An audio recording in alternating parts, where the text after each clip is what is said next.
হেই, কী অবস্থা সবার? আসুন আলোচনা করি। সমালোচনা হবেই, তারপর না হয় একটা সিদ্ধান্ত আসা যাবে। আমার মনে হয় মানুষের জীবনে ঈদ 4টি ধাপে আসে। প্রথম ধাপ হচ্ছে 0 থেকে 5 বছর। এই সময়টাতে আসলে সে বুঝতেই পারে না ঈদ কী, ঈদের আনন্দটা সে ওইভাবে উদযাপন করতে পারে না।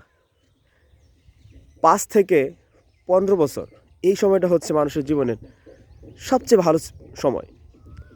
সে ঈদটাকে খুব এনজয় করে, সে খুব ফুর্তিতে সময় কাটায়। কিন্তু এর পরের ধাপটা হচ্ছে সবচেয়ে কঠিন ধাপ। এই সময়টাতে সে তার একাকিত্ব অনুভব করে, সময়কে ভালোভাবে উদযাপন করতে পারে না।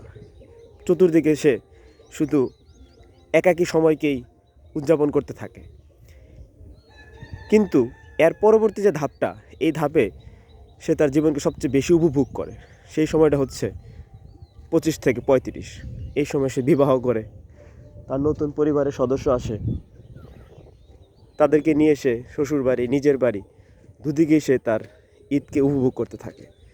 এবং চতুর্থ ধাপে 35 থেকে মৃত্যুর আগ পর্যন্ত, এই সময়টাতে ঈদ সেইভাবে মানুষের জীবনে আসে না।